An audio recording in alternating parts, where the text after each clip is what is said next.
Asmira Woodward-Page is a professional violinist from Australia. She performs as a soloist and chamber musician and has won awards throughout the world for her fiddling. There's something about the fact that it's been played for so long and it's used to certain pitches.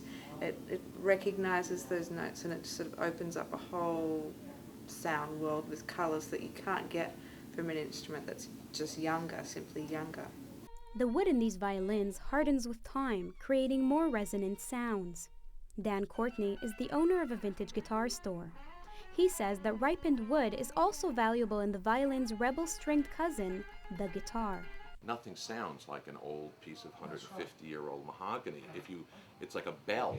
If you play the new one every day for 50 years, it still won't sound. It'll sound good, but it won't sound the same. While old instruments have always been valued by musicians for their timbre, in a volatile stock market, they are an alternative yet stable investment. And so, investors are snatching them up for their portfolios and driving up the price. Guitars fueled by Wall Street.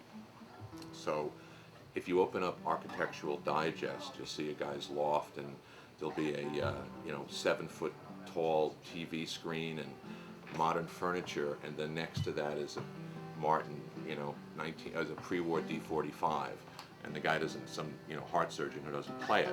They're a fantastic investment. First of all, they're beautiful objects, and they have also a utility also. It's not like collecting gold coins or something like that. Stuart Pollins was the conservator of musical instruments at the Metropolitan Museum of Art for 30 years. Stuart is considered an authority on violins and now runs a business advising investors on buying old expensive instruments. It's different than stocks and bonds and so on. They're not traded, they don't at the same volume levels. Emmanuel Gredoumat is a violin dealer in New York City. He restores and repairs some of the most famous violins around the world. His business is booming as the market for violins surges. Housing is going down, the stock market is shaky, I have all this cash, might as well buy a violin. Emmanuel's business deals with violins made by Antoni Stradivari in the 18th century, also called Strads. These violins' value has increased over 10% a year in the past decade. 1,100,000 men. At a recent stringed instrument auction at Christie's, a Stradivarius violin was sold for over $1 million to an online buyer. $1,100,000 sold. Thank you very much. Pallet number 3027. And Strads aren't alone. Guitars are gaining in value too, often due to strong foreign demand. Now we've got Chinese tourists coming in here who have knowledge of vintage American guitars, which surprised the hell out of me, to tell you the truth. I mean, really knowledgeable guys coming in for old Martins. And it's not just Asia.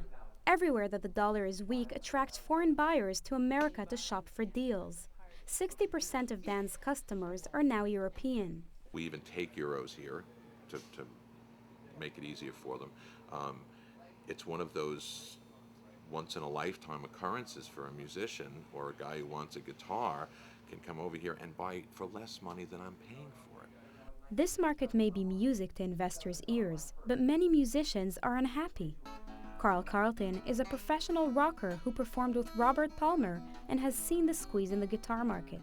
It's probably these days much harder to get a good old vintage guitar. He has managed to keep his hands on these expensive instruments throughout the years by taking out loans and saving his money. If you fall in love with a guitar and whatever money you have, or if you don't have it, you borrow it. You just want that guitar. But not every musician is so lucky to land their choice instrument.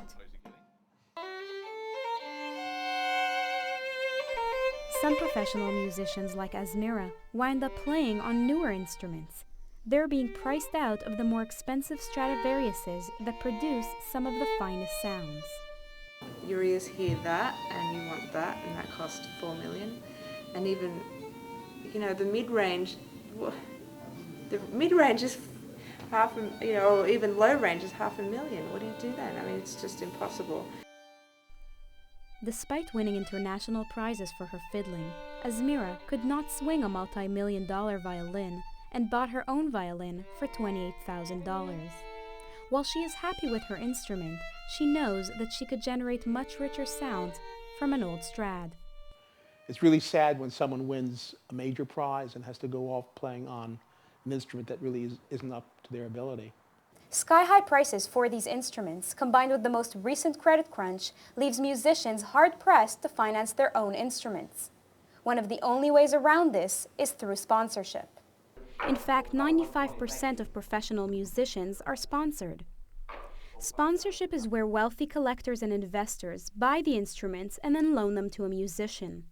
The sponsor generally requires that the player performs 1 to 2 concerts per year, pays insurance costs, and takes the instrument for annual inspection. I think there's always been sponsorship. I mean, if you go back to the time of Stradivari, for example, the Medici court in Florence ordered instruments directly from Stradivari, and they were used by court musicians. So, in a sense, the Medicis were sponsors or patrons.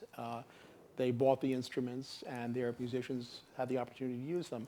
In a more recent groundbreaking sponsorship arrangement, a New York hedge fund called Medley Capital bought 30 instruments for $20 million and loaned the entire collection to the New Jersey Symphony Orchestra. It works very well for them. They get to use the instrument, perform on it, record on it. The instrument is out in the public. It's not hidden away in a bank vault. And musicians tend to look after instruments. Investors benefit because the value of the instrument increases from use by famous musicians. And the musicians are able to play on top quality instruments that they otherwise would not have been able to afford. It seems to be 100% benign and just a winning prospect for everyone, including the audience. But not everybody's always happy with these sponsorship arrangements.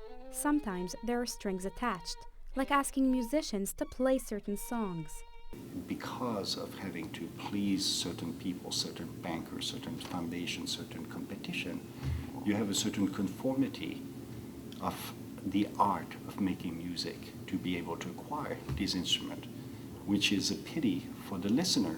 Emmanuel says that the audience oftentimes pays the real price of these sponsorships. Great art doesn't come from conformity. It comes from wild and different art making. I mean, there are foundations that buy these instruments, but then, you know, you've got to know people and you've got to do auditions and you've got to be a certain way or play a certain way because they have certain people listening, or, you know, there's a lot of baggage involved when you can't just directly buy it for yourself.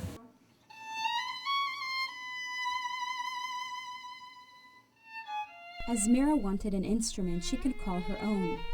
While the sound from an old instrument is what her ear longs for, owning a Strat herself is but a distant dream.